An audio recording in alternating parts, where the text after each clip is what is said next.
राधे राधे, जय श्री कृष्णा। कार्तिक महात्म की आप सबको बहुत बहुत बधाई। और आज आप सुनेंगे कार्तिक महात्म की अध्याय 24, कथा 24। तो कथा इस प्रकार है।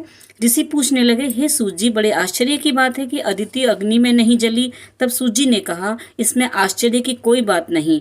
जिस भगवान के स्मरण मात्र से सब संकट दूर हो जाते हैं, उनका ध्यान करने वाले भक्त को कौन कष्ट दे सकता है।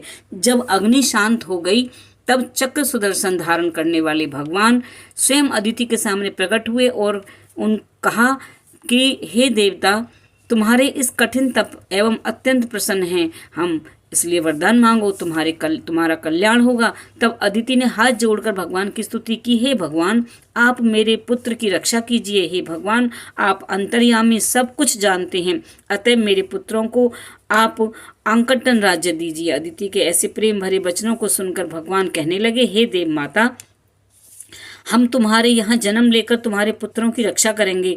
कुछ समय बाद अदिति ने शंख, चक्र, गदा, पद्म तथा कमंडल धारण किए हुए हजारों सूर्यों के समान तेज वाले कमल नयन पीताम्बरधारी मुनियों द्वारा स्तुति किए गए दैत्यों के नाश करता भक्तों के प्रिय वामन भगवान पुत्र रूप में देखा। तब कश्यप आदि ऋषि भगवान को स्तुति करने लगे। जो कोई वामन भगवान के स्तोत्र का नित्य पाठ करता है, वह सदैव निरोगी रहकर सर्व काम संपदा प्राप्त करता है। तब वामन भगवान बोले, हे पिताजी, हम प्रसन्न हैं, आपका कल्याण हो, आपके समस्त मनोरथ पूर्ण हो।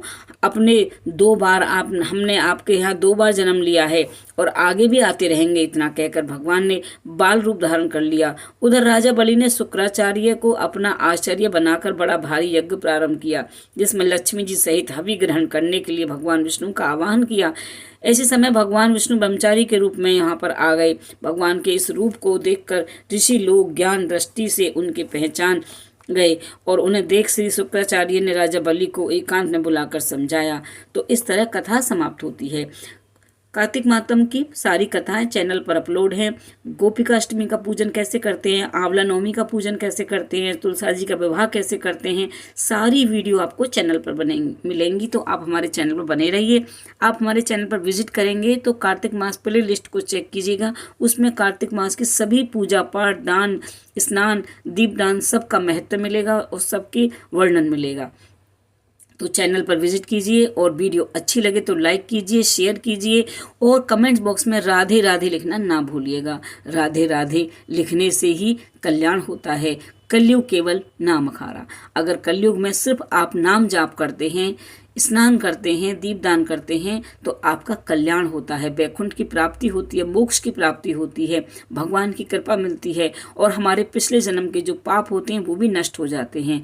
कई बार मनुष्य सोचते हैं हम इतनी पूजा पाठ करके भी दुखी हैं, यानी वो हमारे पूर्व जन्म के कर्म होते हैं जो हमें भुगतने पड़ते हैं। तो हम कभी अच्छे कर्मों को पहले भुगतते हैं, कभी बुरों को। तो हमें ना अच्छे कर्म करते रहने चाहिए।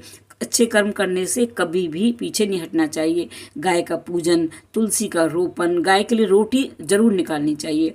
और गाय की रोटी जब भी निकालो ना, उसको 2 टुकड़ों में तोड़ लेना चाहिए। उससे ना सीधा वो पितरों को मिलती है। तो गाय की रोटी के 2 टुकड़े करें, बीच में से तोड़कर उन पर गुड़ रखकर गाय को खिलाएं। इससे गाय को जो हम रोटी खिलाते हैं वो हमारे पितरों को लगती है, हमारे पितर भूखे नहीं रहते।